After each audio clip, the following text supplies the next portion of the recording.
Assalamualaikum warahmatullahi wabarakatuh. Perkenalkan, nama saya Muhammad Ar-Razak Syawaludin Mahma. Saya akan mempresentasikan hasil dari tugas semester yang lalu sebagai bentuk pengumpulan ujian akhir semester mata kuliah Manajemen Keuangan 2. Materi yang saya ambil berjudul Analisis EBIT EPS dalam penentuan pembiayaan perusahaan konstruksi. Studi kasus 4 perusahaan BUMN karya periode 2017 hingga 2020. Sebagai referensi, penelitian ini dibuat oleh Widya Mar'atus Solihah dan Muhammad Tojibu Sabirin pada tahun 2022 dan dipublikasikan oleh Fakultas Ekonomi dan Bisnis Universitas Brawijaya. Kemudian saya akan membuka presentasi dengan membacakan outline presentasi saya. Yang pertama, pendahuluan. Sudah saya buka dengan pembacaan referensi yang tadi. Kemudian ada latar belakang, dilanjutkan dengan tujuan penelitian, metodologi penelitian, analisis EBIT EPS, hasil analisis dan pembahasan, dan yang terakhir kesimpulan.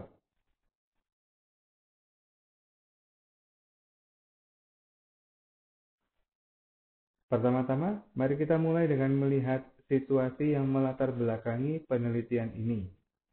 Seperti yang kita ketahui bersama, pandemi COVID-19 telah mengubah lanskap bisnis konstruksi secara dramatis. Pandemi COVID-19 telah memberikan pukulan berat bagi sektor konstruksi di Indonesia. Pembatasan aktivitas dan ketidakpastian ekonomi menyebabkan tertundanya berbagai proyek infrastruktur strategis nasional. Bayangkan aja, pendapatan sektor ini anjlok hingga 70%, sebuah angka yang mengkhawatirkan untuk industri sekelas konstruksi. Hal ini berdampak signifikan pada cash flow dan kemampuan perusahaan dalam memenuhi kewajiban finansialnya.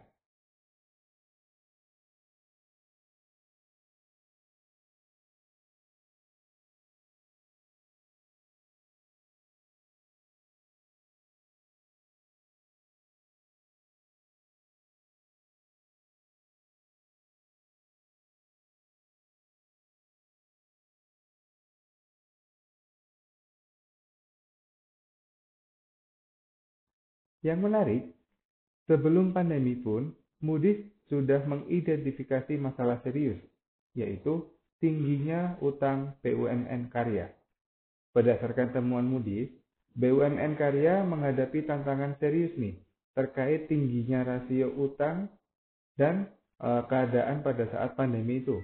Kondisi ini semakin diperburuk dan diperparah dengan menurunnya pendapatan operasional selama pandemi.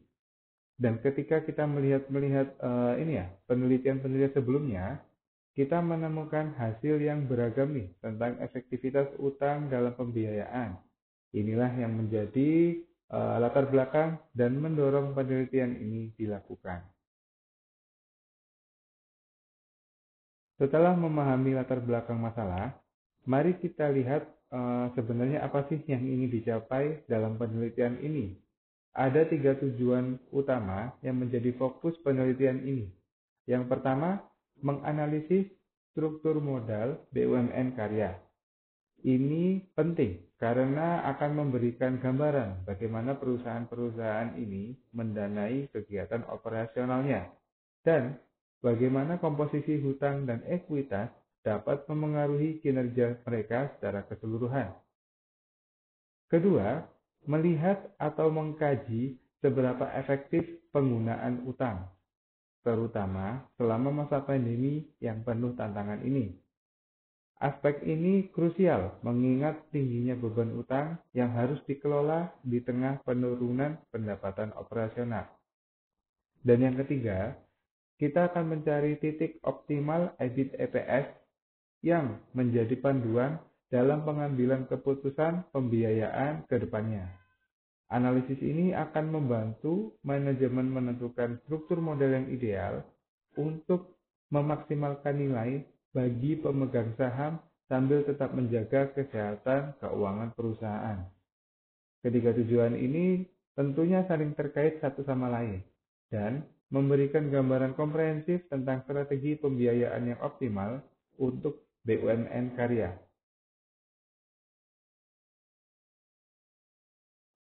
Sekarang pembahasan bagaimana penelitian ini dilakukan. Yang pertama, pemilihan 4 BUMN karya sebagai objek penelitian. Pemilihan ini tidak acak, karena BUMN karya memiliki peran vital dalam pembangunan infrastruktur nasional. Penelitian ini mengambil sampel 4 BUMN karya sebagai objek. Yang pertama, PT Adikarya Tbk, PT Pembangunan Perumahan Tbk, PT Waskita Karya Tbk, dan PT Wijaya Karya Tbk. Periode penelitian diambil dari tahun 2017 hingga tahun 2020. Periode ini sangat menarik karena hybrid, kombinasi, memberikan gambaran lengkap tentang kinerja perusahaan baik sebelum masa pandemi maupun pada saat pandemi berlangsung. Untuk metode analisis, kita menggunakan pendekatan EBIT/EPS. Pendekatan ini dipilih karena kemampuannya dalam mengevaluasi efektivitas struktur modal dan menemukan titik optimal keputusan pembiayaan perusahaan. Kombinasi ketiga elemen ini akan memberikan kita pemahaman komprehensif tentang bagaimana struktur modal mempengaruhi kinerja BUMN karya. Dalam menganalisis struktur pembiayaan BUMN karya, penelitian ini menggunakan pendekatan EBIT/EPS sebagai alat analisis utama. Pendekatan ini dipilih karena kemampuannya yang unik dalam mengevaluasi efektivitas penggunaan utang dan dampaknya terhadap nilai pemegang saham. Yang menarik di sini itu konsep indifference point, yaitu sebuah titik di mana berbagai alternatif pembiayaan menghasilkan nilai EPS yang sama. Titik ini menjadi panduan penting dalam pengambilan keputusan pembiayaan karena memberikan gambaran jelas kapan utang lebih menguntungkan daripada ekuitas atau bahkan sebaliknya. Hasil penelitian menunjukkan temuan yang sangat menarik tentang bagaimana efektivitas pada evaluasi leverage sangat tergantung pada posisi EBIT perusahaan. Ketika EBIT berada di atas indifference point, penggunaan utang justru menguntungkan bagi perusahaan karena setiap tambahan EBIT akan mendongkrak nilai EPS. Namun perlu diperhatikan juga ketika EBIT berada di bawah titik indifference point, utang dapat menjadi beban yang menurunkan nilai perusahaan, bahkan berpotensi menghasilkan EPS negatif. Pemahaman akan dinamika ini menjadi kunci dalam menentukan strategi pembiayaan yang optimal, terutama di masa-masa penuh tantangan seperti periode pandemi.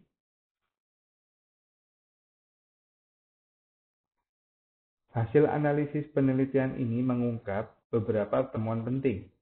Pertama, struktur modal BUMN karya menunjukkan tingkat leverage yang tinggi. Rata-rata debt to asset ratio atau DAR di atas 60%, yang mana mengindikasikan ketergantungan yang sangat besar terhadap utang.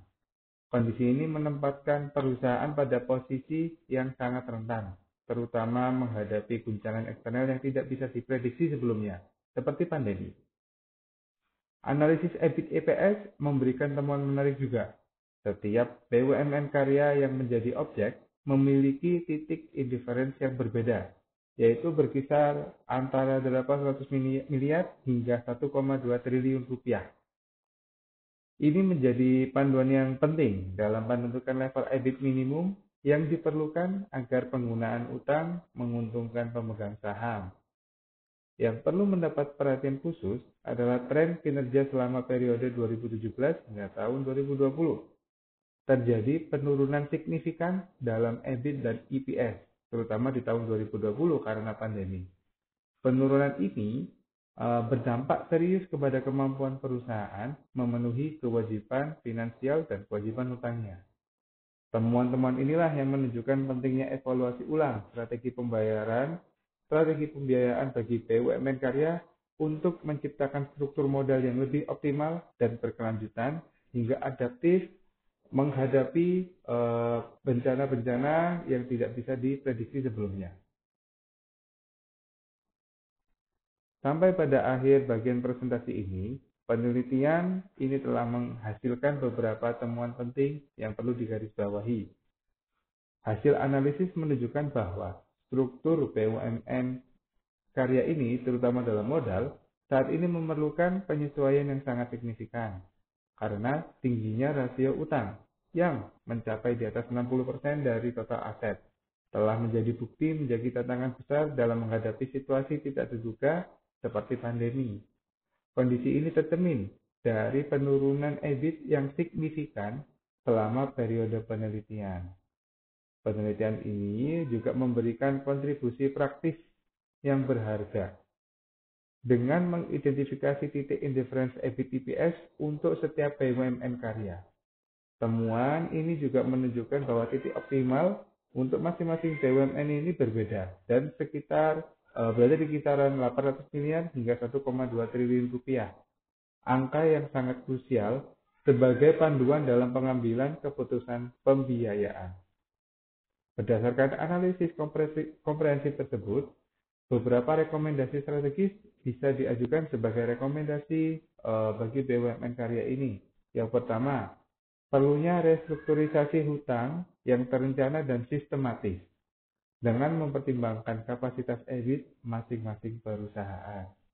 Kedua, perusahaan perlu melakukan penguatan struktur modal melalui diversifikasi sumber pendanaan, tidak hanya mengandalkan pembiayaan dari hutang. Yang ketiga, pentingnya menjaga keseimbangan antara penggunaan utang dan ekuitas dengan mempertimbangkan titik indifference EBIT EPS yang telah diidentifikasi dalam penelitian ini. Implementasi rekomendasi ini diharapkan dapat membantu BUMN karya menciptakan struktur pembiayaan yang lebih optimal dan berkelanjutan, terutama dalam menghadapi tantangan dan ketidakpastian di masa yang akan datang. Demikian hasil presentasi atas penelitian yang saya pilih. Kurang lebihnya mohon maaf. Saya Muhammad Ar-Razak Syawal Marma undur diri. Terima kasih atas perhatian Anda. Wassalamualaikum warahmatullahi wabarakatuh.